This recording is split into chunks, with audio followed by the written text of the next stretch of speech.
Welcome back to Posting Through It. I'm Jared. And I'm Mike.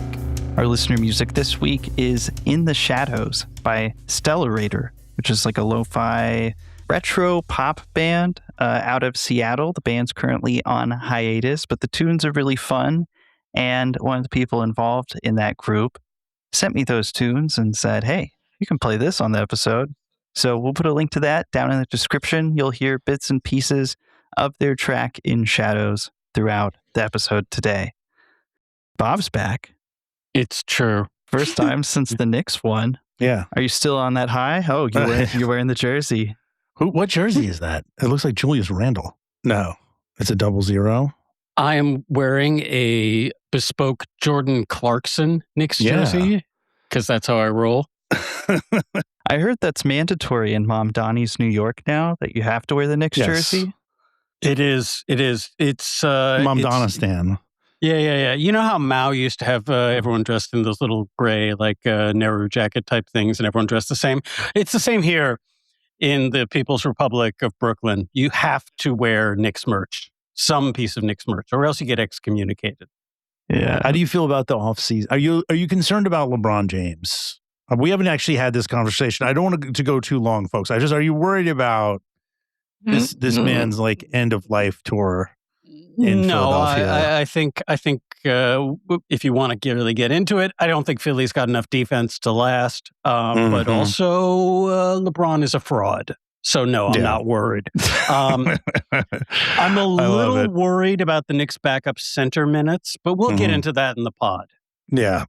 Will we though? I don't know. No, we won't. Jared's like, it's in the after show. It's in the extended after show where we talk about Mitchell Robinson in the second apron, but it's an important part of it. You can find dialogue. Mike and Bob back behind the venue, folks. Just park your car and look like in the trunk. They'll probably be back there chopping it up. Well, anyway, in addition to being our New York correspondent, Bobby Silverman is also our ball-knowing correspondent. How is the Knickerblogger run back in the championship? That ended once the confetti dropped. We stopped blogging. We had to go. Just in case anyone wasn't familiar, many years ago, I used to blog about the Knicks for free at an ESPN vaguely affiliated site called Knickerblogger, which is a rough pun and really problematic if you say it too fast. But that's where we used to write down all of our thoughts about some god-awful Knicks teams, and Linsanity happened when we were during that time we were blogging frequently. So, but basically none of us had written any, all of us Knicks bloggers had either given up that blog life or moved on to straight jobs or other reporting gigs.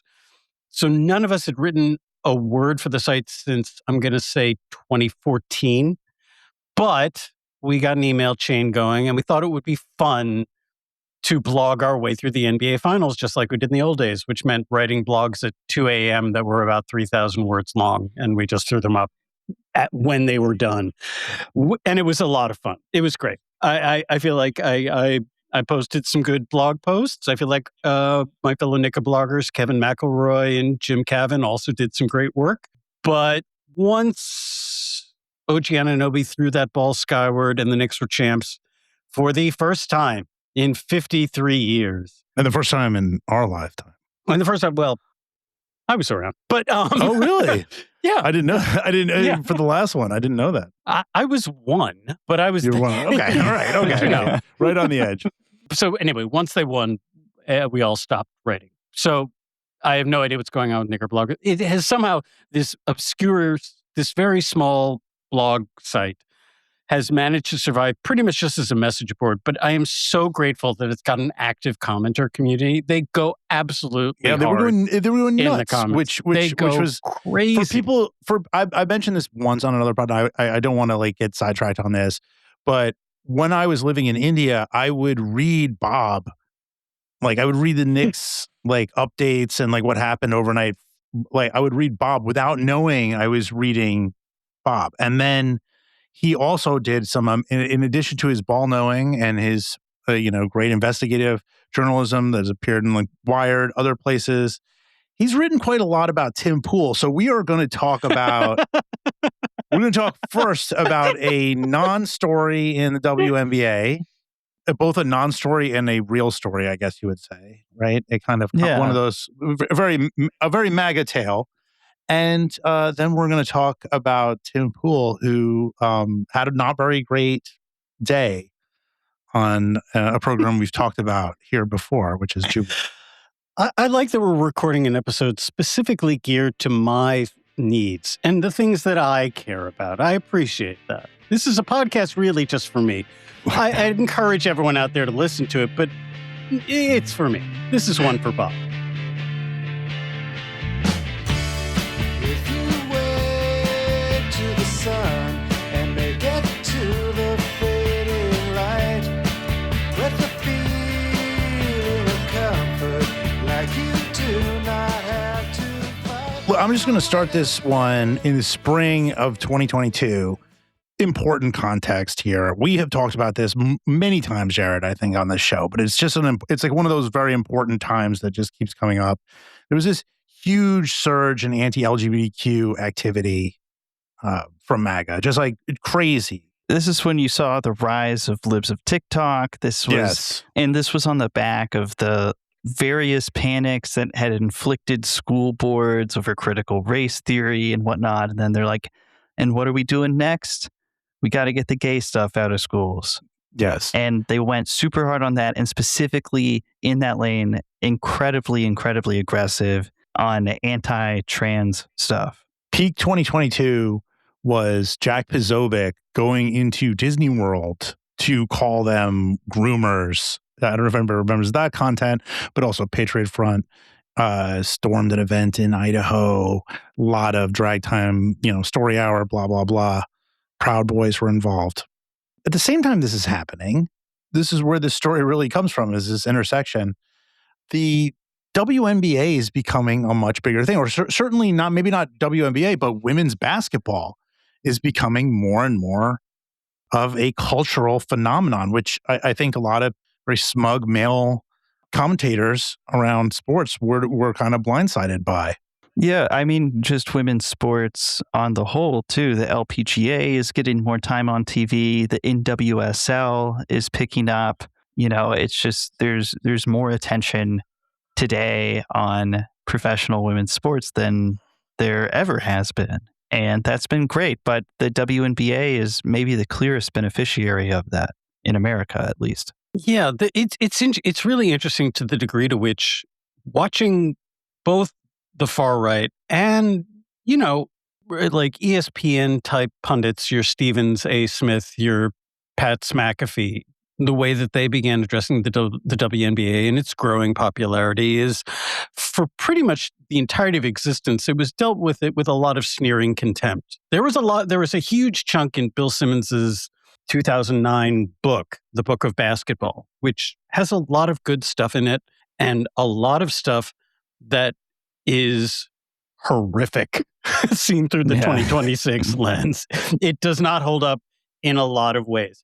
There are gratuitous jokes about women all over the place. He spends many paragraphs talking about Jason Kidd's skills as a point guard, except Jason Kidd had one fatal flaw, which is that Jason Smith really couldn't shoot from outside.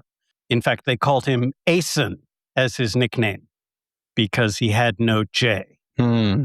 Clever stuff. In any case, so Simmons is trying to place Jason Kidd within the pantheon of great point guards, and he's talking about the fact that he had this one deficit that really held him back from being on the level of, say, a Magic Johnson or a Chris Paul or even a Stephen Curry or any of the other great point guards.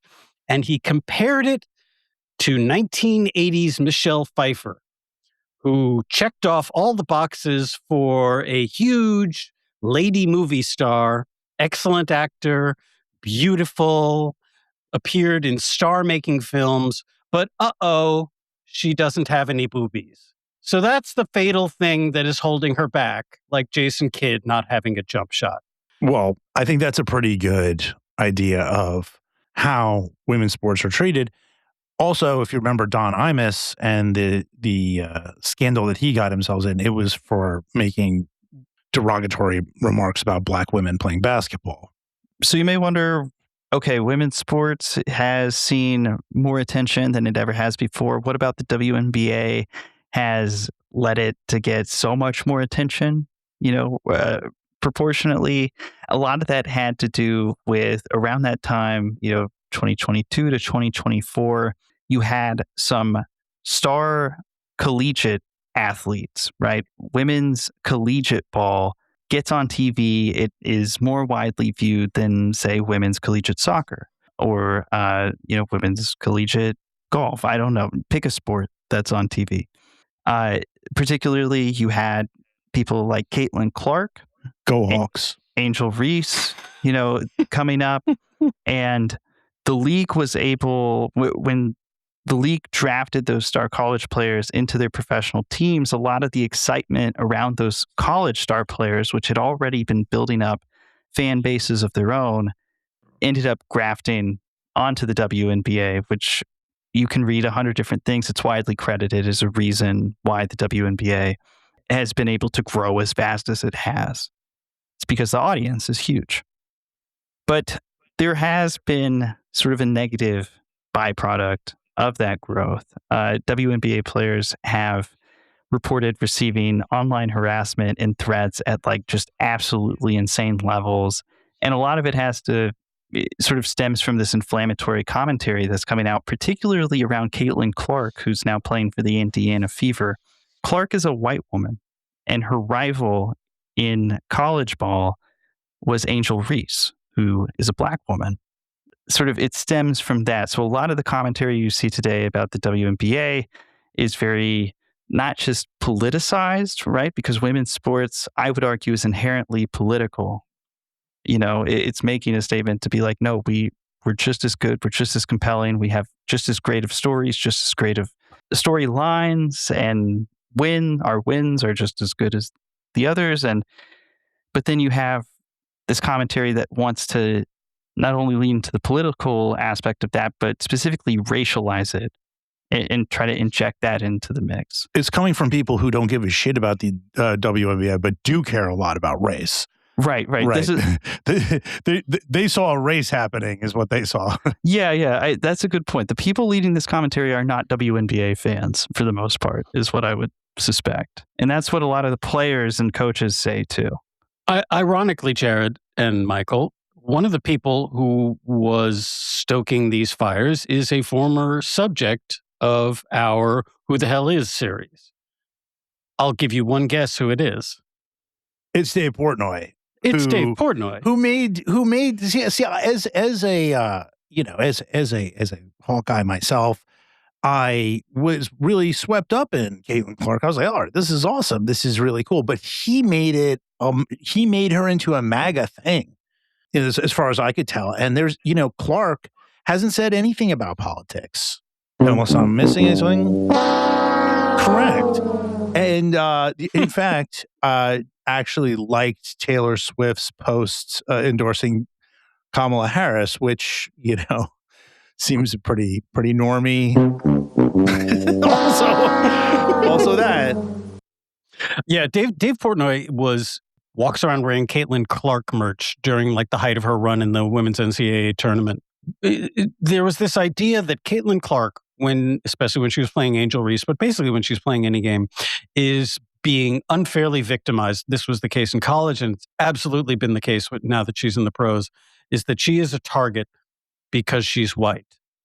And that this is another example of poor, defenseless white people being subjected to threats of physical violence, actual physical violence, and danger simply by existing on God's green earth. If I may, this has all the makings of, a MAGA plot, because they love, I don't know how many times we've covered this phenomenon in different ways, Jared, on the show.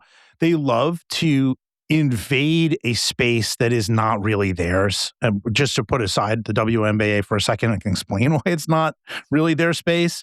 But they like to go do that and then claim victimhood. It's the same thing with invading Portland week after week after week in 2020, trying to start fights, trying to get, punched, trying to get all these, become a victim in a place that is not their place when people push back. If you look at the WNBA, it is heavily undergirded by Black female fans. There's a ton of them. And for the people before the sport got like super hip and a cool thing to like, they were there before that. So this is a space, it's like 75% of the league is Black. Like a third of the league is basically LGBTQ+. So this is not a MAGA space. So they saw that and they wanted to go in there and wind up a victim. Yeah, they've wanted Caitlin Clark to be like a MAGA figure, right? They want it so bad.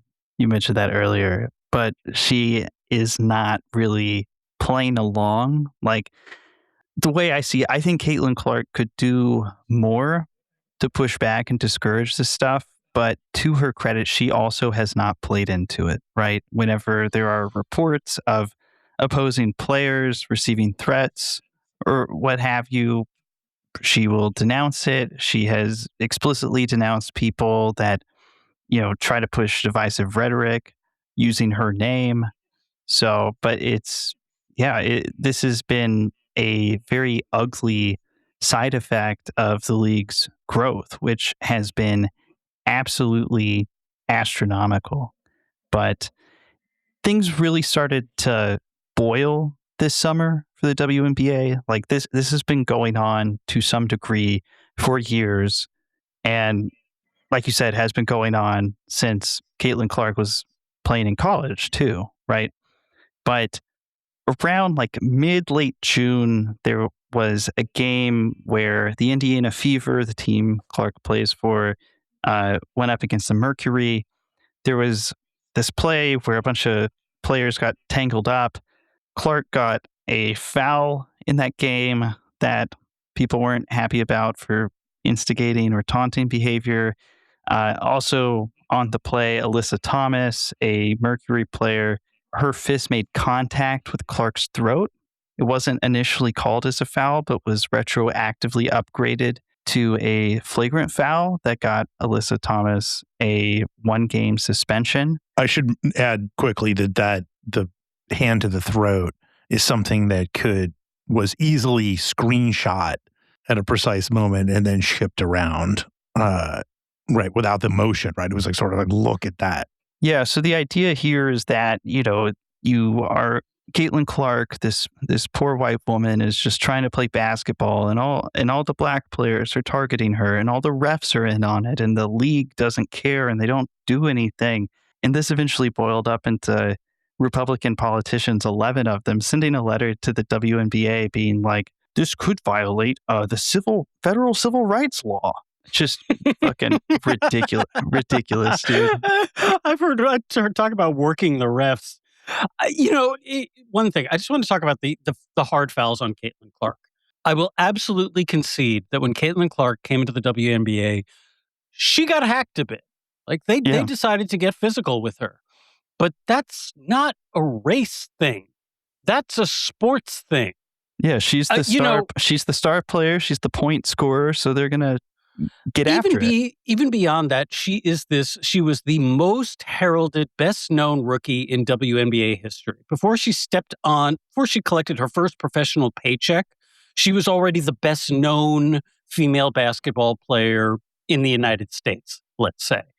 And I think, rightly so, the players who had been in the league for a while, great players, talented players, resented the fact that suddenly everyone's attention was turned to this one rookie who hadn't done squat, who hadn't scored a point.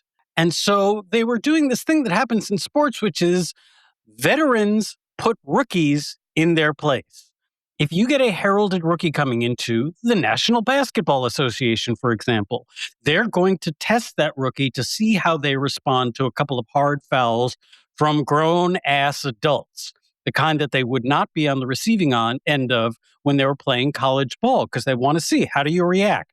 Do you stop driving into the lane when you've gotten knocked down a couple of times? I think in basketball more than any of the major sports, actually. Yeah, that's a basketball thing. I mean, football is there's violence on every play. There's no way around it. But, look, I'm going to hit him. I'm already going to like propel my body, which is basically a train car. Yeah. It's just slightly faster to test this guy. But in baseball, say, you get a hot prospect coming up from AAA. Everyone says he's going to be the next big thing. Pitchers will throw inside. I mean, they did more in the olden days. It was more of a sort of accepted thing that you could just, chuck one at someone's head to see how they'll react. But it was a thing. This is a sports thing, especially in basketball, to figure out, okay, what is this athlete made of? How do they respond? Does it throw them off their game? Does it make them tentative? And so beyond the net, obviously no one is condoning giving Caitlin Clark an elbow to the solar plexus because they're mad that she's getting all the attention. But you know what? Stuff like that happens. But the basic sports thing of we are going to see if this person is able to play with adults is normal sports stuff, which I would think the right would want. They would want these I like people how to be treated like athletes. It's consistent what they want, where they're like, I want my daughter to grow up big and strong. Safe to the contradictions abound. I want her to put off childbirth and be like an incredible rebounder. I was just like, Here's the paradigm. Any of this makes sense. All of this is playing professional sports already is unfeminine and gay coded and a violation of Western tradition by letting women play sports at all. We hate it and we want it abolished. But also, this woman should be allowed to play in a way where she's never touched and allowed to shoot unencumbered, because that is an attack on white people, which we don't want to happen either, because then the WNBA is just the equivalent of ballroom dancing, which we wouldn't watch and we hate, I think is their mindset. We have a new character entering the chat here. And Jared, I need you to explain who Sophie Cunningham is and why she's such an important figure in MAGA right now. Why she's on people's timelines across X.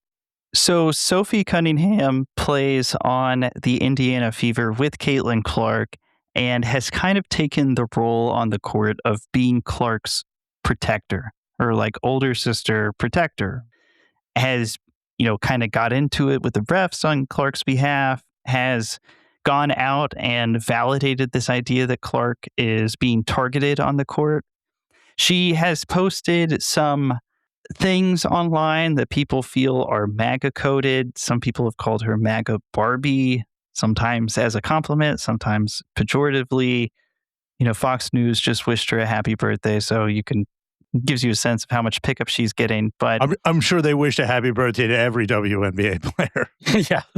But during that game in June where, there was that sort of pile up of players on the court and that sort of hard foul got thrown, Sophie Cunningham walked out on the court and just started pointing at the players, right? And this was screenshotted, there were pictures of it, and it became sort of a mini, I guess, meme of sorts around the WNBA. It was just this woman was pointing at the players and being like, fuck you, fuck you, fuck you kind of thing. It was like 20 seconds prolonged. No eye contact broken, very intense. They eventually got her back on the bench. But where she really made news is so all this stuff's happening around Caitlin Clark. People are like, oh, who's Sophie Cunningham? This is the defender. This is somebody who's kind of us coded if you're a MAGA pundit or whatever. Then on July 21st, ESPN runs a long profile of Sophie Cunningham where in part of it, they get to some of this, the political commentary around her. People are like, they're calling you a MAGA Barbie. They're calling you whatever. And it eventually gets to the topic of trans women competing in sports, which she gives this quote as a response. Mike, you want to read it? I got a lot of negative feedback about me hating trans. By the way, they always just say hating. They always say it that way. They're always like, it's like Livy Emmons saying she was canceled for trans. She was canceled by trans. Yeah, it's an indefinite. It's like it's a mass object. Yeah, because they don't MAGA know. world. They actually like don't know what it is, right? That's part of it. And I'm like, I never once said that, she says. I think that I am here to extend love, right? I mean, that sounds nice, I guess. But I also think that love is truth. Being honest. And I want to protect young girls in a locker room or young girls in sport who shouldn't have to go against biological men. But she also insists that none of this is some Rosetta Stone to unlocking the true nature of her political worldview. Quote, I'm very much in the middle. I agree with things on both sides, disagree with things on both sides. She's almost sounding like Tim Pool.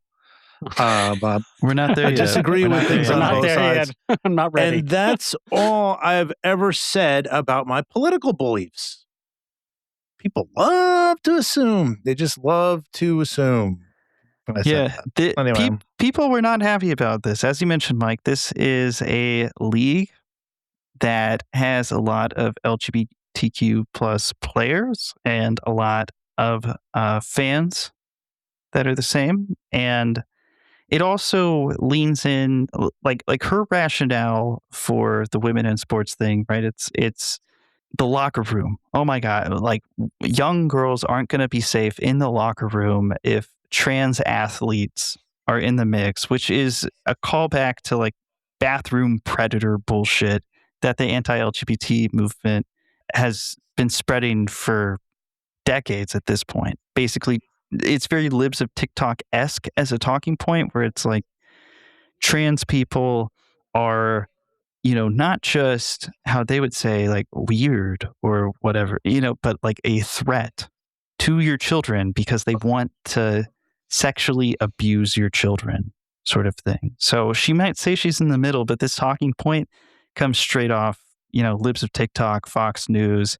It's all over MAGA media. So just take your it pick. goes back to the North Carolina bathroom ban that got the NCAA tournament moved temporarily out of North Carolina. I mean, that was in 2017 talking about it. And people at the time said, actually, no, this is a crock. If you do this, we're taking our businesses and we're going away. And yeah, that was the pressure. Yeah. And I think honestly, the big change is that honestly, don't think people would do that now. I don't think. No, of course not. They're too scared of Trumpism. Yeah. So this sparked a backlash and a front lash, whatever. I mean, you had right-wing activists start showing up to Fever away games to rally their support. Sophie Cunningham's taking pictures with Riley fucking Gaines, collegiate swimmer turned Turning Point USA-esque activist. And she doubles down on her comments. Here's a quick clip of that. With ESPN, you talked about wanting to protect young girls who shouldn't have to go against biological men. Just can you expand your viewpoint on that? I mean, I think I said what I said. I think it's kind of common sense. And I think I'll always believe in that. I think it's really important to protect children. And that's little girls who are also involved in that category. And so I stand on what I said, and I always believe that. Yeah. Do you see your advocacy? I just have to say one thing about this. She is obviously lining up for some of this MAGA cash, this person. She's going like she has to be, because she's going like she keeps straddling this line. Like, I don't mean anybody any harm, but I need to keep signaling this because she must know that the rest of the league is like very not with this for the most part. Like I said, Riley Gaines rallies behind her. Here's a quick clip of Riley Gaines. Cheryl Reeves, the coach, wearing a shirt that says trans kids belong. They say that Sophie has aligned herself politically conservative because she has stood by the slogan of protect women's sports. That's it. Nothing more, nothing less. If protect women's sports is deemed political, like they say, then so is trans kids belong. The league often says they have a problem with people like Sophie bringing politics into sports. The league doesn't have a problem with politics in sports. They have a problem with conservative politics. You get the gist there. Riley Gaines looks like an adult version of the Megan doll from the horror movie. I haven't seen that one. I missed that one too, Mike. Sorry. That's you're alone in that. That's your private viewing habits. Can we not?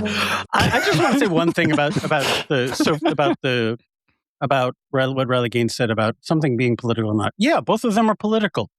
Trans kids belong is a political statement.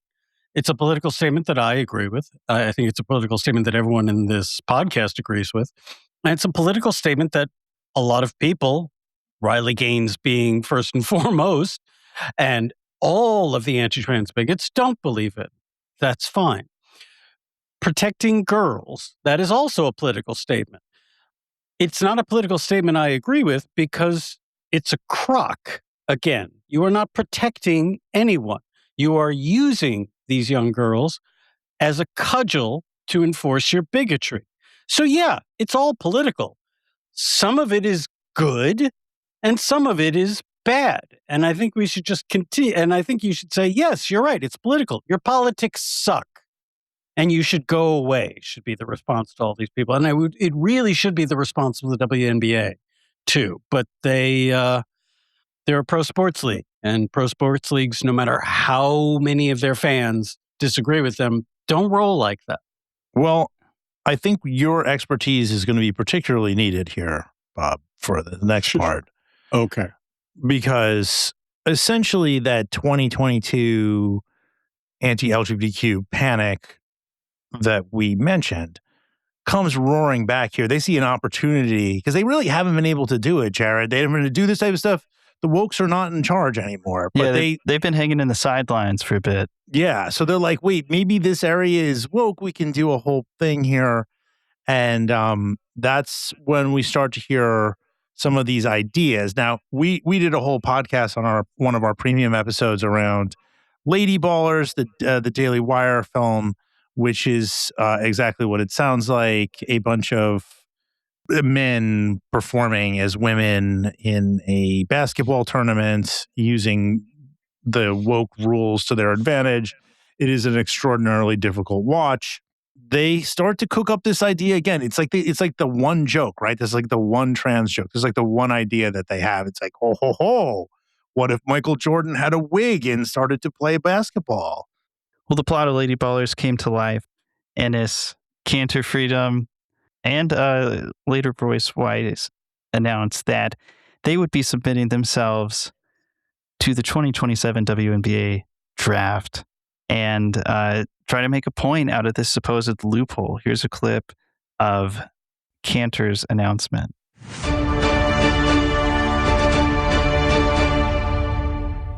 After careful consideration and reviewing the current eligibility guidelines, I am officially declaring myself a WNBA prospect. If simply declaring who you are is all that's required, then I meet every single requirement necessary to compete in the WNBA. My team and I have carefully examined the WNBA's eligibility criteria and governing framework surrounding self-identification and inclusion. Based on the current guidelines, I can and am officially declaring my eligibility for the upcoming WNBA draft in May 2027. I am definitely not here to mock, make fun of, or disrespect any community or personal choices. I am simply asking that the current rules be applied equally to everyone. The rules that represent the very values many WNBA players and coaches have publicly advocated for. My team and I are prepared to ensure these guidelines are applied equally, consistently, and without exception. And I look forward to the WNBA honoring its Okay, you need to tell principles. everybody who this guy is because as a Knicks fan, I gotta say, like, I followed. He became like, didn't he get like caught up in some sort of, I can't remember, some sort of Turkish politics, and I was like, I don't know what it is, yeah. and I don't know how did this guy become MAGA? He was like a backup center for us.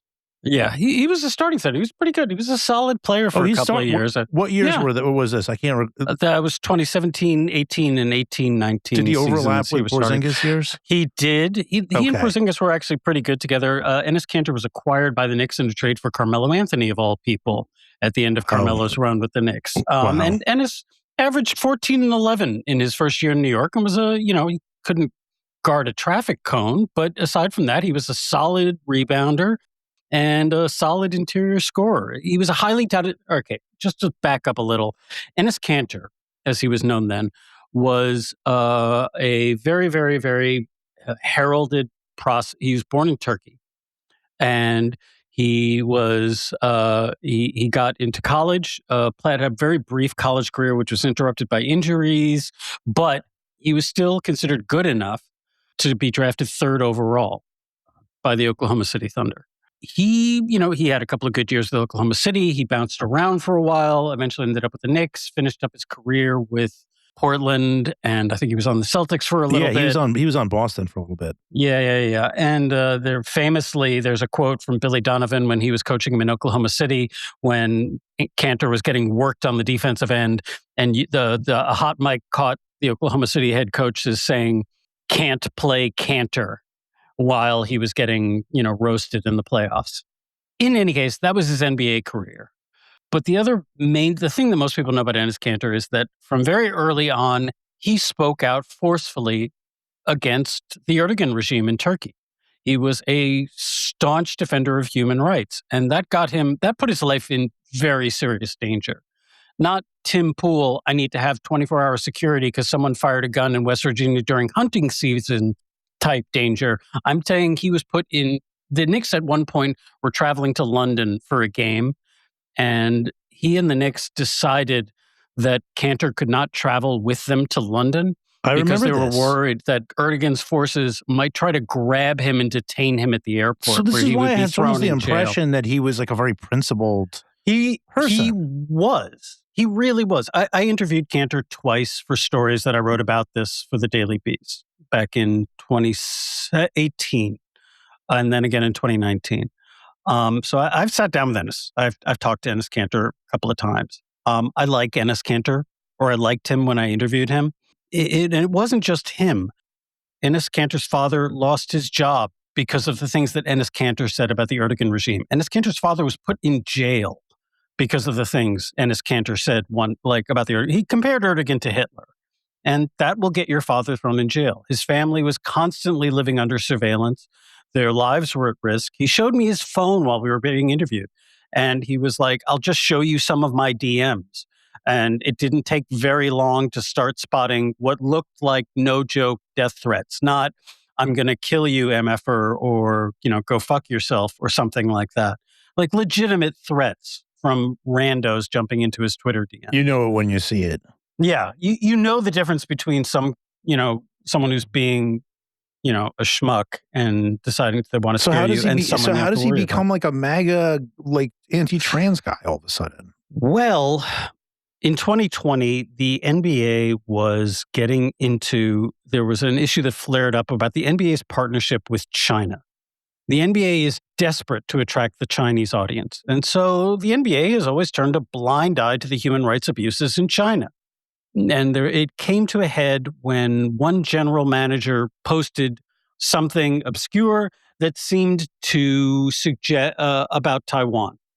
And that's a non-starter in China. Yeah. And that was Daryl Morey, who was formerly the Sixers GM, posted something. And it caused a whole hullabaloo where the NBA kept sort of hemming and hawing, trying to tread a very, very narrow path between not saying, "Hey, Daryl Morey, you're messing with our possible gravy train here.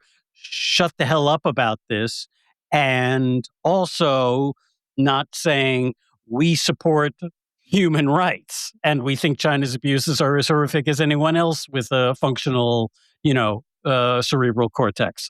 So the NBA, like Adam Silver, absolutely fumbled the bag, and it became a thing. There were protesters who showed up to protest the NBA, sort of trying to have it all every single which way. And at one point, Enes also mentioned that LeBron James, who's been at times a fairly forceful spokesperson for Black Lives Matter and for human rights in general, was fell on the side of, "Shut the fuck up, Daryl Morey. You're messing with the money. This isn't your problem." And tried to... Yeah, LeBron was really painted with this sympathetic to China brush. Yeah, I mean, honestly, he knows how much potential revenue could be gained from having, 1 billion Chinese fans following the NBA, let alone, say, buying shoes, buying merchandise, and so on and so on. We're talking about billions and billions of potential revenue. Now, one might argue that the NBA, which has spent years sort of trying to subtly position itself as a progressive sports league, that's a thing that's on the line with jumbo shrimp and military intelligence. It's an oxymoron that does not exist. There are no progressive sports leagues. It's $1 billion business. They side with the money always. So that's where the tension came in, because all of this idea, because, this was, again, right around the time we were about to when we were in the NBA bubble, and they had players saying things like, they replaced players' names on the back with things like equality and, and sort of generic leftist leaning statements. And the NBA was very clearly, people like Jaylen Brown marched in Black Lives Matter protests. The NBA was very much, NBA players were a part of these. And suddenly the fact that they're like, when it comes to someone that can earn the money, they're a little less forceful in their beliefs was a big deal. And Ennis said, actually, that's kind of hypocritical of you. And again, he's not wrong here. But what Ennis thought was that that was his last year in the league, and he didn't get any free agency offers then. And Ennis believes that his comments about China cost him the end of his NBA career.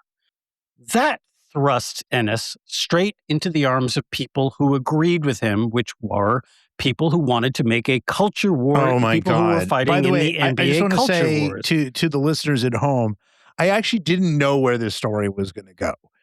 But now that I know where it's going, I was like, how did this guy go from like being the guy to being who's a legitimate Turkish human rights dissident protester and a dissident? He's a Gulenist.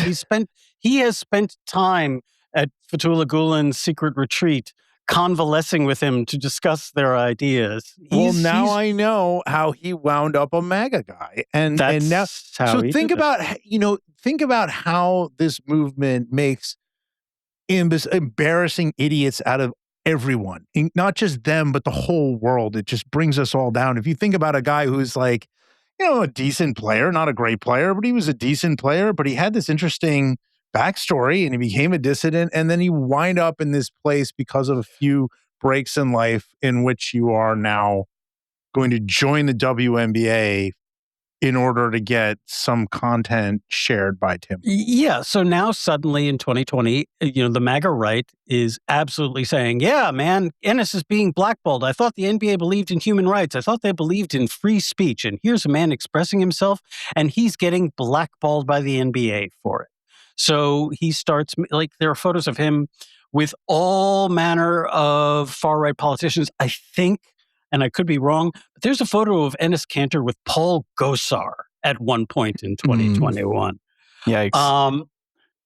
Hey, Jared, where's your burn-up for that? Jamie, check to see if there's a photo of Enes and Paul Gosar. I got you. Okay. There's a photo of him with Mike Lee, I'm pretty sure. Basically, like the entire MAGA right is supporting him. And so he's going there, and he's doing it, he says, to talk about now the things he believes in, which is human rights abuses around the world, mainly China, which of course appeals to all the, the China hawks in the Republican Party, but also in theory to talk about Erdogan and Turkey and all of that too. And, what he said about this is that he is such a strident believer in basic freedoms and the rights of man that he doesn't care about the ideology of the prominent politician that he's going to sit down with. He's there to try to win hearts and minds. And my retort to him would be, they're using you as a prop, man. They don't care about the things you care about, and they never will. This is a fool's errand. I haven't had the chance to say that to Ennis. I don't know when I'll get to speak to him again, but that's what I would say with him. So in the last 4 years, he starting for 2021, 5 years ago, he sort of occasionally pops up in these circles. He does not have a podcast. He does not have a Substack. He does not have a platform that he's trying to promote that would, sort of involve, appearing on like the Fresh and Fit podcast or something like that. But he's always been on the fringes of that world, and this stunt here is just another example of where he's looking to. I don't think he's. I think he might be just.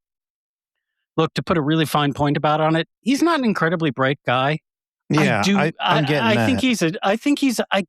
I really do. You think and he's got I may a good be totally heart, but wrong. I think he's got a good heart, and I kind of like now him. he's, Now he's look. Once you sit down with former Auburn and Tennessee coach possibly the reddest man in human history, Bruce Pearl, yeah, you're kind of fucked. He's staging activism against trans people, so that kind of makes it shitty now. Yeah. For me, It's absolute- for it's- good. Like it- kind of it until is. he makes I'm- amends. But Royce White, really quick about this guy. Okay. Because okay, I'm going to read from Minneapolis Public Radio here. Republican U.S. Senate candidate Royce White. This guy is apparently a Senate candidate, and he's also running for president. Is subject to a no contact order after a Minnesota judge ruled there was credible evidence of threats of harm towards his ex-wife and one of two children they have together.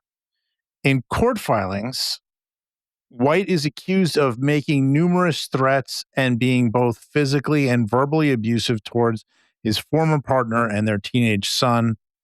He refutes the allegations and is appealing judicial findings in the case. Yeah, he's the perfect spokesman for their Let's Protect Small Children movement. That makes a lot of sense. This guy was like on the Rockets for like 10 minutes. Like, how would it Let me give you I promise I'll be brief this time. Briefly on Royce White. Royce White was Iowa State. Sorry, Mike. He was a Cyclone. What do you mean, sorry? I was Iowa University. Thank you. I know. That's why I'm saying sorry. University of Iowa, I should say. Right. Yeah. Oh, so, yeah. So he's their our rival. I'm Yes. glad their rival is the... Iowa State Cyclone, 6'8" forward, sort of versatile, good passer. He was a pretty decent prospect and was drafted in the middle of the first round. But he also had an extreme fear of flying. And he... What? Yes. This is the other route to MAGA. Yeah. Royce White had an extreme fear of flying, which meant that he said he could not travel with the team to fly. And the NBA bent over backwards to try to figure out a way to accommodate this mental health issue. And it's real. He really did have this. And like the logistics of it, as you'd expect, really couldn't be worked out. He never played in the NBA, or he played like a minute or something. He played briefly in the G League for a little bit also. But he couldn't really overcome this pathological fear as much as the NBA tried to. I actually also spoke to Royce White for a minute. When I was doing a story on how the NBA was handling mental health issues. This is the time then when a couple of players, Andre Iguodala and Kevin Love, were speaking openly about how, mental health in sports isn't taken seriously as a medical issue. It's treated as a sign of weakness or something a player just has to, nut up and deal with, as opposed to being a health issue that a team would deal with, not in the exact same way, of course, but treating it like they would a physical injury, that it's something that requires medical attention and players need to be given the proper treatment and the time and the space to recover. So I was doing a story about this because of the stigmas around pro sports and mental health. So I called Royce White. He didn't call me back before the story ran, but he called me afterwards and we talked. How do I put this? Royce, I think it's fair to say that Royce White has quite a few mental health issues that he is working on. The interview lasted for 40 minutes, and by the end, I had very little. It was impossible to keep track of what he was saying. It was an upsetting phone call. But shortly after that, guys, I will just say, if you're looking for a presidential candidate, Royce White, he's out there. He's not just doing Senate. He's up for both based upon this. He was in the Senate GOP primary. He got like 9% or something like that this year. And about that time, he starts going down various further rabbit holes. I don't think the COVID pandemic served him well, because by that time he was starting to get into QAnon and appearing on QAnon podcasts. Yeah. And also this is depressing. And he was also very much that the COVID pandemic was both a Chinese bioweapon and a hoax that didn't kill anyone, but the vaccine did. He's got your usual anti-COVID treatment stuff mixed in there as well. And by 2021, he basically only appears on the furthest of obscure far-right podcasts. Again, I'm going to ask Jamie to check this. I think he may have appeared on Stu Peters' podcast at one point, if you're looking about how far-right Royce White is. But yeah, he's a guy who has a lot of issues, and I am very sympathetic to all of them. But sorry, man, once you get into QAnon, that's a you problem, and my sympathy goes out the door. So you have Cantor and White both doing this shtick where it's like, we're gonna sign up for the draft, we're gonna submit ourselves to the draft, and a lot of this is hinging on the fact that the language in the WNBA's, I guess code, policy, whatever you want to call it. Let's call them league bylaws. Yeah, league bylaws is something to the effect of like any eligible woman can play, and the league does not specifically have a rule about transgender athletes because there are no trans players in the WNBA. Nope. And when you even take it to the collegiate level, I think the NCAA commissioner, president, whatever, was quoted a year or two ago saying something of like, it could be like less than 10, right? Yeah. And a lot of them are in individual, by the way, just a lot of them are in individual sports, not team sports. So I don't know if the worry is about locker rooms. Well, guess what? There's not a lot of people in a locker room when it's playing an individual sport. So just the fact that this argument is like so hypothetical, right? It's like perfect for MAGA because it gives them complete runway to just go nuts with their imagination, right? And the discourse is getting insanely just stupid on MAGA. They're like, well, why won't they come up with a policy? Why won't they take a stance? And then WNBA fans are mad of like, why the fuck are they even acknowledging or playing along with this? And just as an example of how stupid some of this commentary is getting, valuetainment. Oh, God. Entrepreneur, rise and grind, conservative type guy, Patrick Bet David, said outright, but couched that it was speculation that maybe the reason the WNBA isn't just coming out and saying whether or not transgender people can play in the WNBA is because there's actually already trans athletes in the WNBA. And try to win the woke and all this other stuff. They're getting, destroyed right now and well-deserved. My speculation, like I said the other day, is I believe the WNBA has a bigger problem. I believe the WNBA currently has multiple men that play in the league that they're worried if that gets leaked, it'll be embarrassing.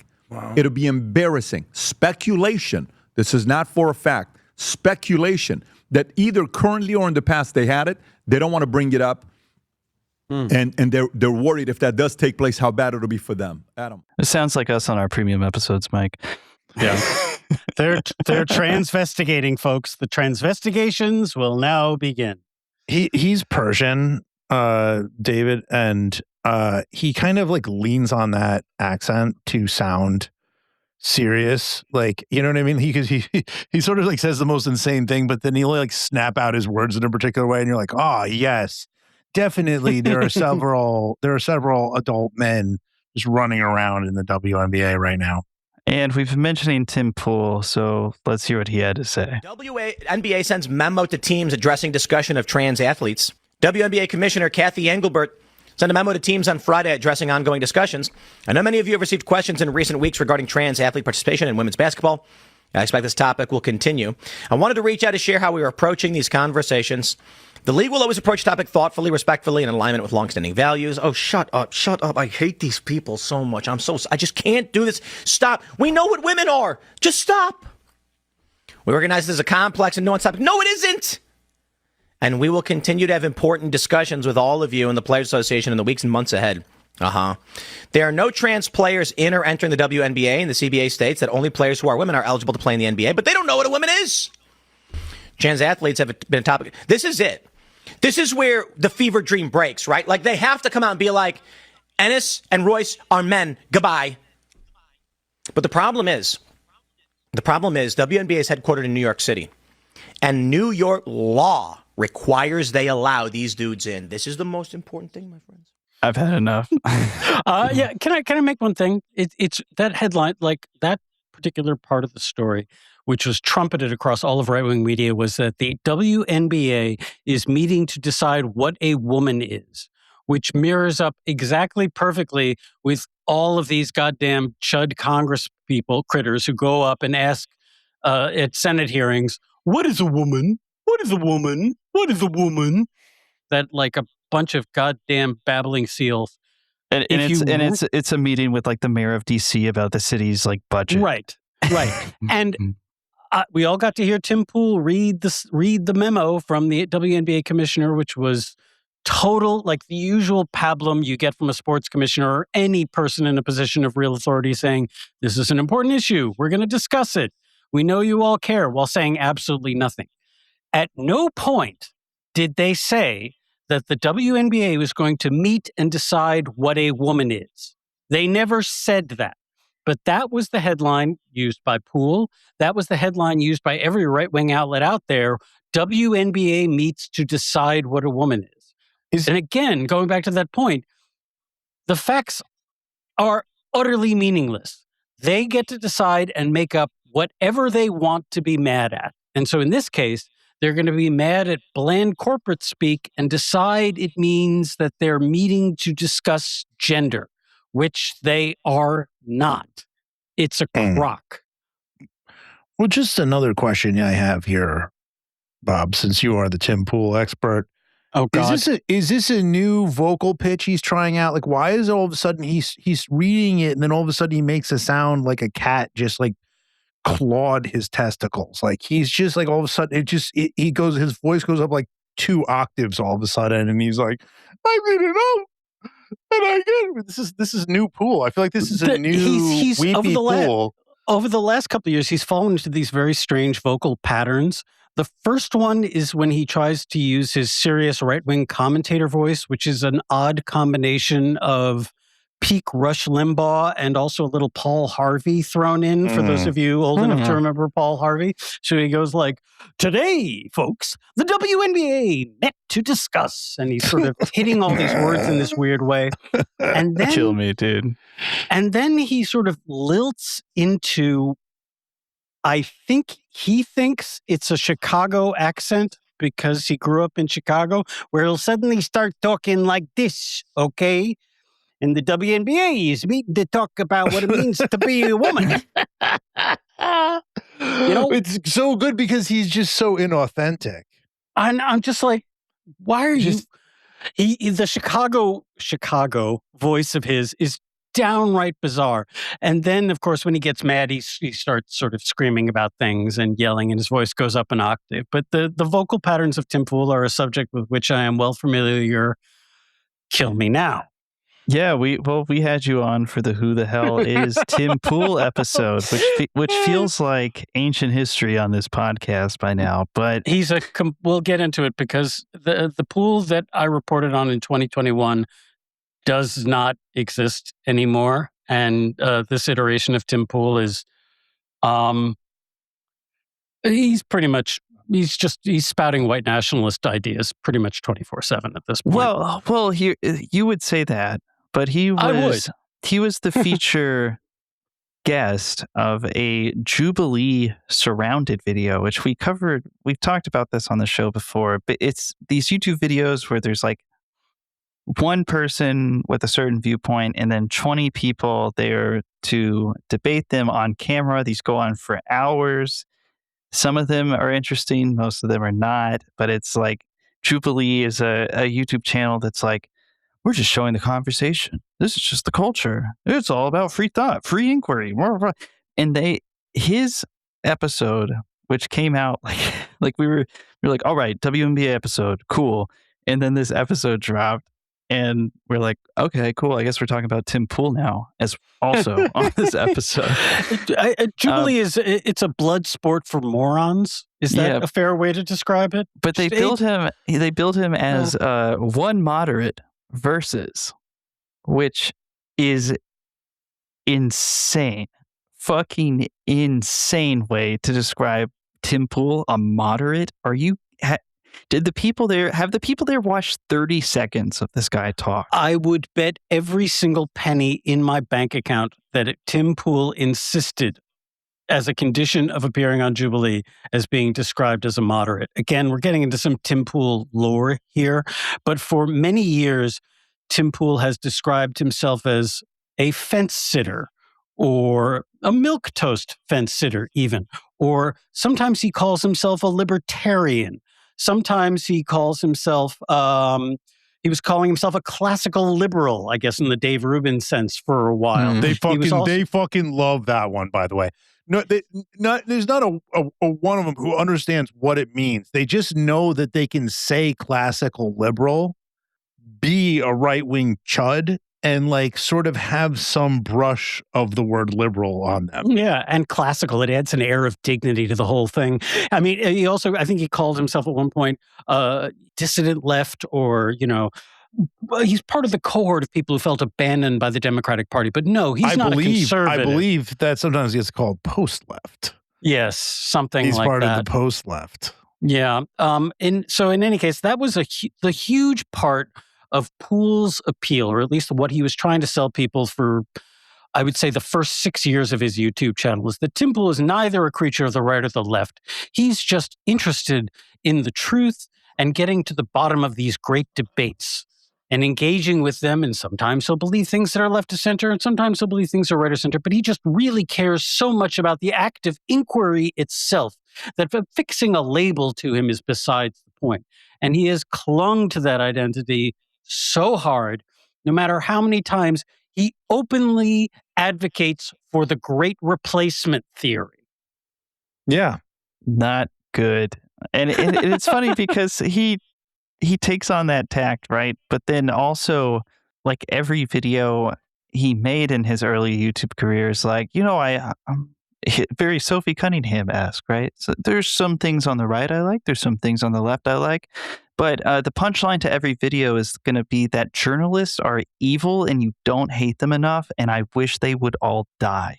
But, a centrist. It's just ridiculous. You actually watched this whole Jubilee thing? Yes, I did. Before we started recording, you were telling us, you're like, I don't know why I keep following this guy. I don't know why I'm like stuck on Tim Pool, but you keep watching Tim Pool as he evolves. I do. Overarching thoughts on this Jubilee debate, and then we've got some clips of some moments that are kind of notable from it. Okay, what Tim Pool is, I know that I took a couple shots at Enes Kanter for his degree of cognitive functioning and intelligence, but Tim Pool's gotten stupider since I reported on him. I don't know how. Maybe it's just all of those hours spent hanging out with, I don't know, neo-Nazis like Gavin Wax and Oren McIntyre and Jack Posobiec and Myron Gaines and Nick Fuentes, who, by the way, Pool now openly praises Nick Fuentes. His opinion of Nick Fuentes these days is that, well, there's some things I disagree with in him, but the mainstream media is lying about Nick. And he has a lot of really good ideas, too. Well, he must understand that his audience... Yeah, his audience is pretty much groypers now. No, but his audience is he needs to appeal to Nick Fuentes. That's the way Nick has been so effective. It feels like is that they need his audience. So everybody finds ways to sort of apologize about Nick Fuentes because they're like, shit, I need these young, because that's the young Republicans now. Remember the idea of the young Republicans? Now it's a groyper. The biggest pushback Tim Pool gets online these days is from people further to the right than him, which is not a long distance to travel, but even further than the right of him, who accuse him of being a paid Israeli shill. Basically, they scream Jew at Tim Pool all the time, like constantly. He gets it go to watch any video and it'll be rife with anti-Semitic comments and old Jewish slurs that I'd forgotten even existed. I swear to God, I saw one YouTube video where someone in the comments referred to him as a sheeny shill, and I was like, sheeny? You're going back to sheeny? That was a slur given I don't even to know. Jews. I don't even. You're telling me now for the first time. This is not like and I consider myself a pretty have a very strong slur database. I don't know this. A sheeny is because there were a lot of Jewish New Yorkers working in the garment district and working with textiles and shit like that. So they got called sheeny because of the sheen of the fabric that they were known for working on. Yeah, I saw that. That feels like one. kind of a badge of honor one, though. I feel like it's kind of. Well, it's good. I'm just saying. In any case, where was I? There's some toughness to that one. I feel. Yeah. So Tim Pool finds ways. If there's someone popular on the right, regardless of their political valence, Tim will find a way to praise them because he's terrified of losing audience. He praised Andrew Tate in a recent video, and his line, recently after the arrests. Dude, I need to bring up with you guys. Did you see the people outside of Andrew Tate's thing, like doing push-ups? No. Like the bottom G's are all out front doing push-ups for Andrew Tate. He goes, like Tim Pool has a, well, look, regardless to what you want to say about the crimes he's accused of, he has really good advice for young men. It was Tim Pool's assessment of Andrew Tate. Yeah. I can guarantee you he does not believe the crimes are real. And that advice is how to navigate the gray area around sex trafficking laws. Yes. Like he's done this to the point where his former friend and partner in Tenet Media, Lauren Southern, is openly sniping at him because Lauren has gone public with the fact that that according to her, we covered it on our premium episode on him. Her implication is that she blacked out, woke up with him choking her. It was just a straightforward rape. Is the way she describes the implication is that Tommy Robinson allegedly trafficked her to Andrew Tate in Romania. That Tommy Robinson brought her to Romania with the express purpose of Andrew Tate committing a sex crime, allegedly. And Tim Pool went on air and said, I don't believe it. He doesn't believe Lauren. And Lauren came back at him and says, like, we've been friends for 10 years. You think I'm lying about this? So Tim Pool will never, the basic point about this is that from the beginning, Tim Pool is the king hell world champion of audience capture. He will go wherever his audience is. And these days, his audience is filled up with young men who are pro-rape and pro-Hitler. So that's the direction he's gone. Well, before we actually play these clips, because I think they're very illuminating, I want to note that this is the first time. So as everybody should know at home, if you're listening to this podcast, Tim Pool has been wearing the same beanie since, the Obama's second term. Basically. No, it goes back further than that. Tim Pool started losing his hair when he was in his early 20s. There are skateboarding videos of him from 2006, and he's wearing the beanie then too. And it's hot, and he's wearing it, and he's always wearing it. And like, there's a question of like, it's like wearing a backwards cap. Is there an age in which it's just you cannot actually leave the house because it'll look too foolish? Tim, I will say, has kind of made it work in an aging skater kind of way. I don't really believe that, because he looks like such a jerk because he never takes it off. But just like, if I didn't know him and I saw a guy in an airport, I wouldn't be like, it's a little bit late and a little long in the tooth for the beanie. But his face is drooping. And his hair is getting gray, and it is looking really weird with the beanie now. I just want to say it's officially arrived. He's hit the beanie wall very fucking hard, and that is my number one take before we get to the clips. Yeah, just to briefly summarize the appearance, Tim Pool's questions were very sort of open-ended and sort of, the prompts were, are we heading towards a civil war? The left is far more violent than the right, and the left is far more authoritarian than the right. Those were the subjects that Tim Pool wanted to debate. I'm fudging the language a little. One moderate, by the way. And Tim Pool does this thing that he always does, which is he doesn't know much beyond like a surface level understanding of any subject.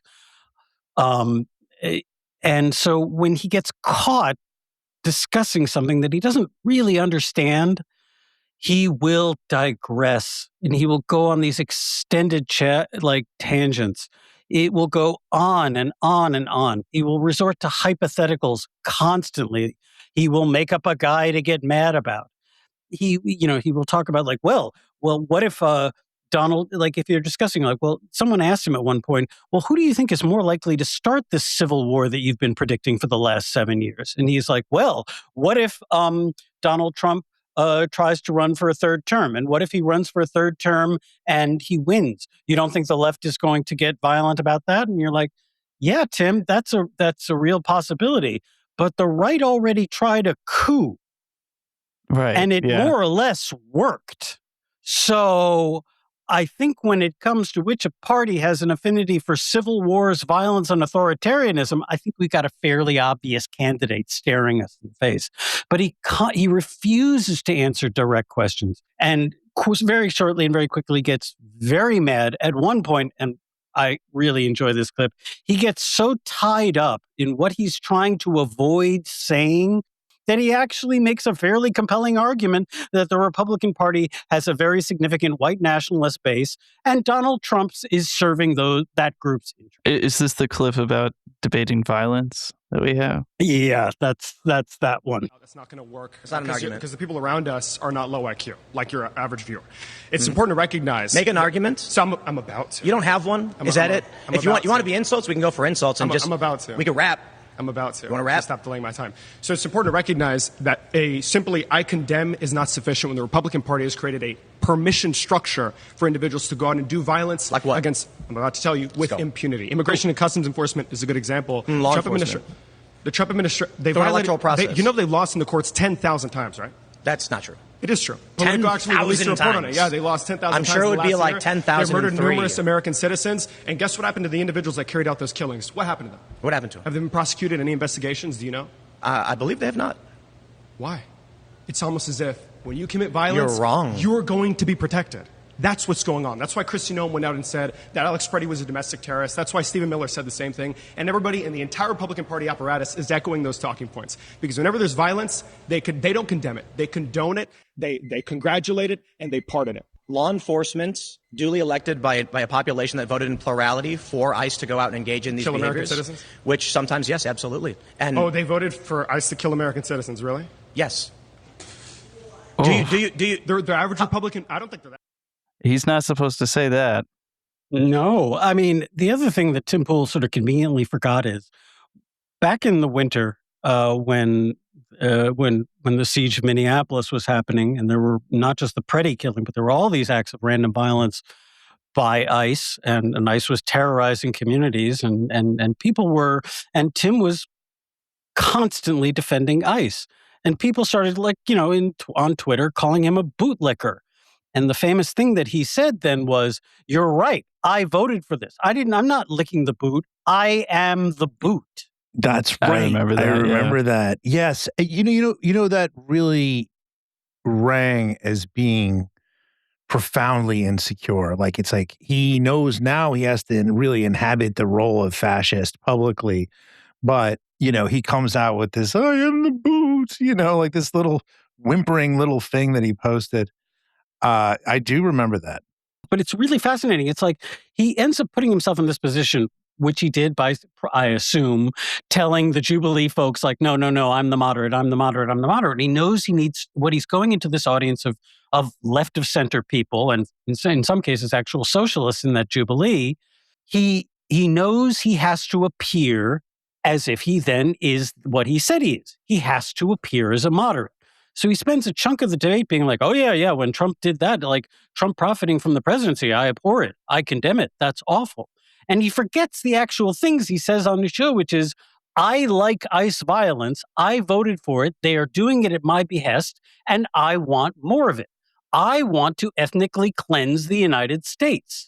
And so he's put into this position where he's trying to have it both ways and ends up sounding insanely stupid and arguing for the very thing that he supposedly disagrees with, which is that Donald Trump is an authoritarian and a fascist out to commit acts of violence against Americans that he doesn't like. Well, we've got a clip related to that also from this Jubilee thing. Those are bad things. Then why do you actively support that? Why do you actively support a president who's made billions of dollars since he's taken office. Why do you support that as somebody who loved Bernie? The simple answer is the things that I align with, clearly you don't align with, and that puts me in a Trump position as opposed to a Democrat position. Sure. You have a lot of politicians on the Democrat side who got behind authoritarian practices during COVID. I'm not going to support those individuals. So, but the authoritarian practices today, you're willing to look past? Some of them, yes. Come on, man. Come on. Like, do you want me to lie to you and equivocate and pretend that I think politicians are all I don't good want you to people? lie to me, and I'm so thankful that you're being honest. And I'm glad these cameras can see that, and I hope your fan base can. And I'd say this every single night on my show. It is silly that you get people who come on here and try to defend the indefensible. Like, sometimes you're a conservative and you're wrong. Sometimes you're a Democrat and you're wrong. Sure. It's silly to come here and be like, no matter what the argument is, I have to tribalistically defend something that's stupid. That's you, man. Self-awareness. That's you. Self-awareness check on aisle 6, please. Just to tie it back to our former thing, the other thing that I've noticed about Tim Pool's videos these days is that his new answer, whenever he constantly says, by the way, that every Democratic politician, in addition to every member of the media, that they lie, they cheat, and they steal, and they're evil, is his word. He says Democrats, the left, and the media are evil. Moderate. And they've gone insane. And then when you get, he carries through on that thought, well, Tim, how have they gone insane? And his answer is, they want to do sex changes to little kids. That is his first answer every single time, is trans people exist. That's how the left has gone insane. What if we do a sex change to Ennis Cantor? How about that? Yeah, well, I've got some thoughts about that also. One thing I just want to point out is just about his arguing style, and I'll be quick with this. I don't know if you've ever argued with an 8-year-old. You know, they're not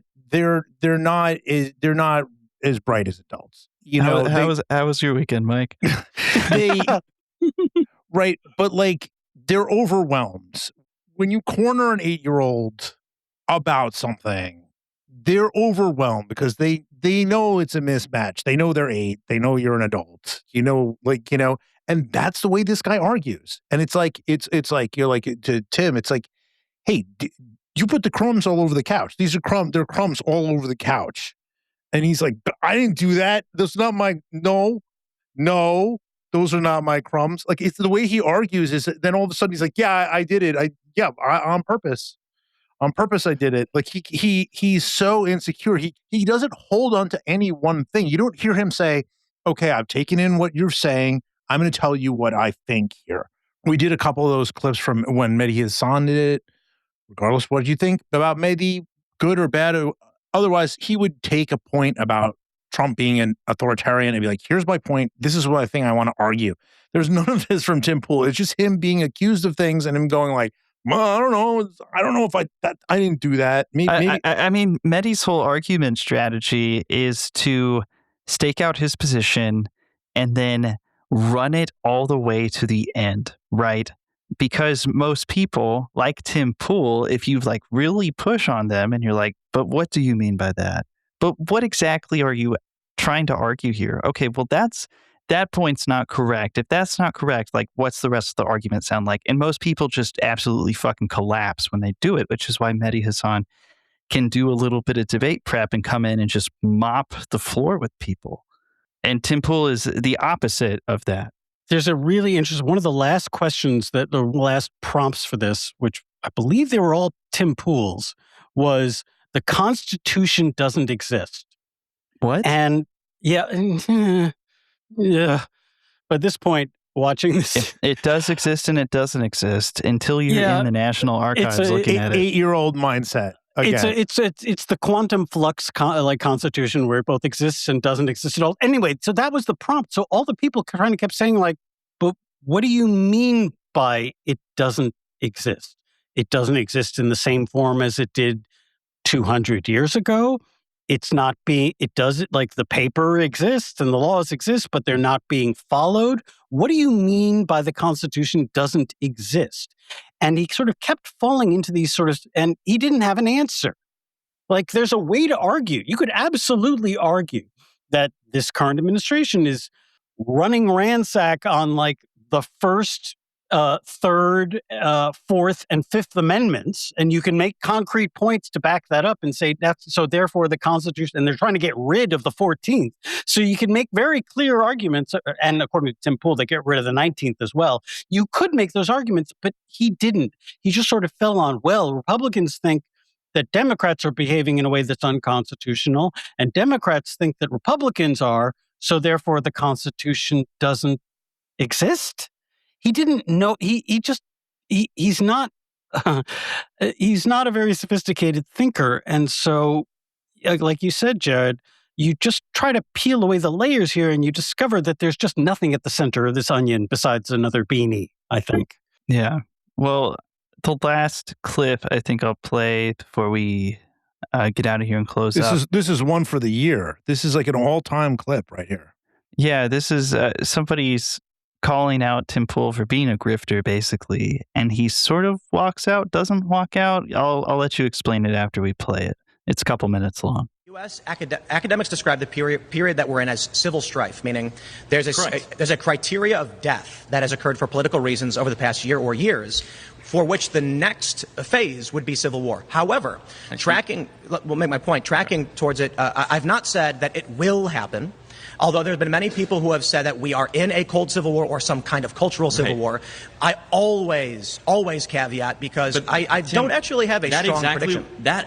First of all, you do have a strong prediction if you've been saying this since 2019. There's 42. Reading articles about people it, can look this up. There's 42 of your titles that have the word Civil War in it with big fonts on the front. They sure do. So why is that? It's sensationalist. It's easy to get clicks on that. There's a reason why you say it, because it's very profitable for your business. Not necessarily. But we have 1,600 episodes of just IRL.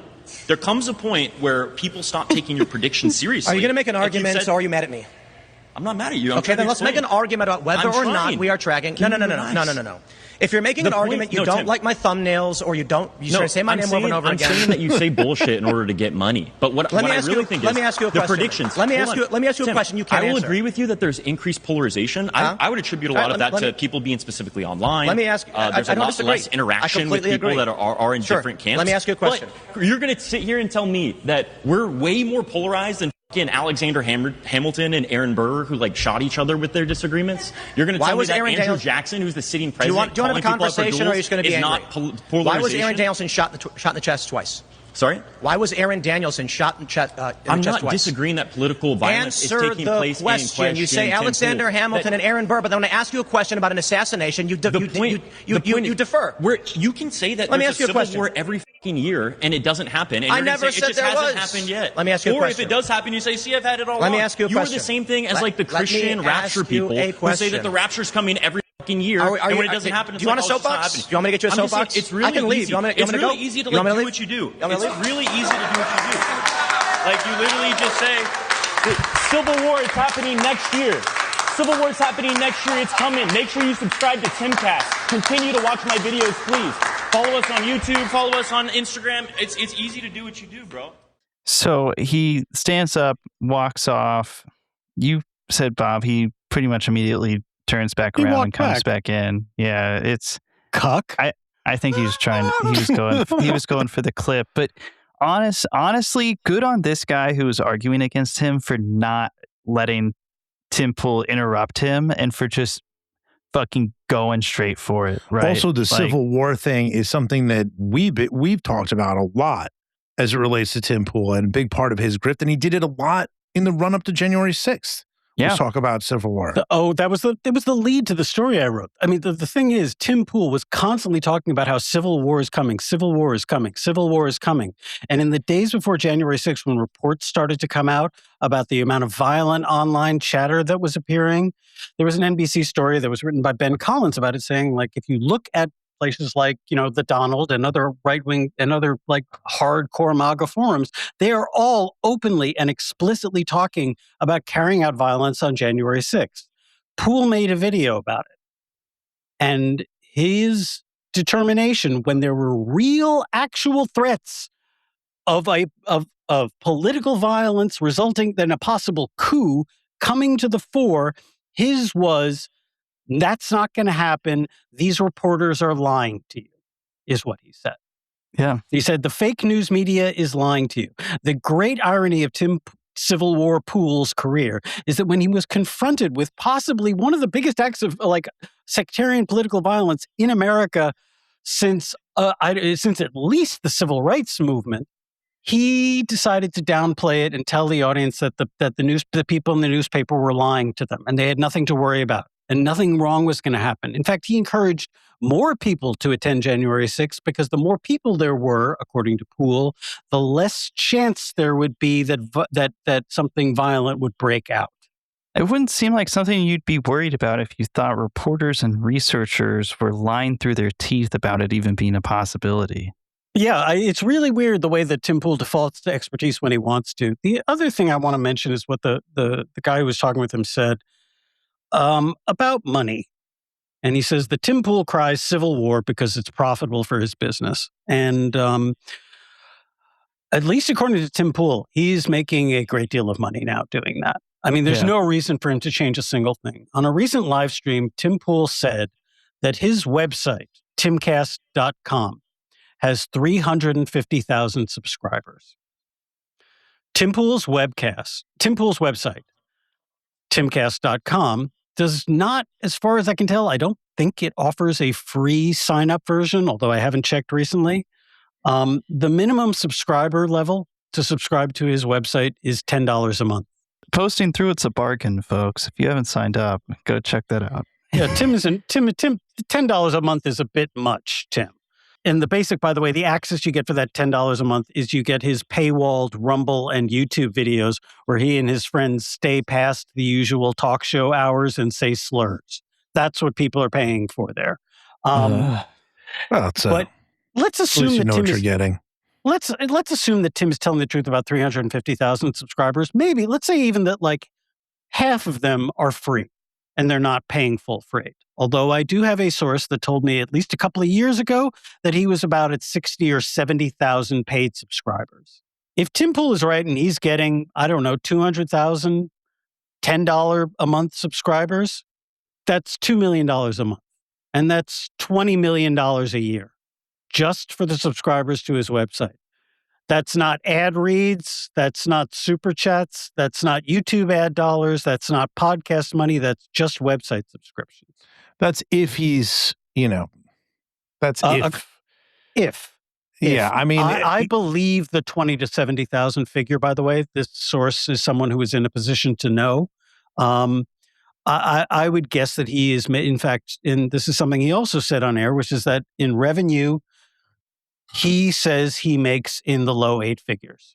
I think he makes about per year. I think he makes about somewhere in the neighborhood of $10 to $15 million a year in revenue. Well, he throws that money around. I mean, like we've talked about before with you, he's bought up property in West Virginia. He has all these sort of like weird side business ventures he tries to get off the ground. I mean, he's making some amount of money because he's throwing it around like crazy and trying to flex with it. Yeah, now Poole is not the most honest and reliable narrator, but according to him, they have built a studio in Washington, D.C., like a professional TV-grade studio somewhere near Washington, D.C., so he can better host guests on IRL than forcing them to, haul ass out to the middle of nowhere in West Virginia. So there is a great deal of money being earned by espousing white nationalist adjacent and white nationalist friendly talking points from our favorite beanie wearing milquetoast fence sitter. Well, Bob, we're going to end this episode how we end all of our episodes. Bob, in the year, it's August 2026. Who the hell is Tim Poole? I think I just said it. I think I said it. Yeah. That's it. I mean, I had to get that in there. Get that in there. Reverse the order. Mix it up. Let the people know. He strikes me as being pretty stupid, which because I think Bob is like the expert on Tim Poole, and Bob's so smart. Ugh. I know. Ugh. I'm sorry to say that, dude. I'm sorry. Ow. And then just you realize how disordered the world is, really. That this guy who argues like an 8-year-old and his big alpha move is to storm off the set. And this guy, we're talking about him because he is apparently making 8 figures selling often disinfo or straight up racism, sometimes material that is loosely connected to Russia. I mean, it is a really upside down, broken country right now. And Tim Pool is very emblematic of it. Well, we've been here with Bobby Silverman, our New York City correspondent. He also knows ball. Bobby, thanks so much for joining Posting Through It. We'll catch you next time. Thanks again for having me, guys, and letting me run my mouth off. I love it so, and I appreciate you granting me this platform. It's greatly appreciated. And we're gonna next time we'll do something about it, like, a more New York thing, like who's gonna be the Knicks backup center. That's very important to know because they got Andre Drummond is not a good rim protector. He's an offensive rebounder, but he doesn't defend the rim, and that's real important to know. Can we end it by saying that they can make a trade at the deadline? Oh, they're gonna trade Deuce McBride now. What are you doing? Now you're trading Deuce McBride or Tyler Kolek. I'm stopping the recording. I'm putting a kibosh on this. We'll see you guys Thursday. This is an outrage. I went to an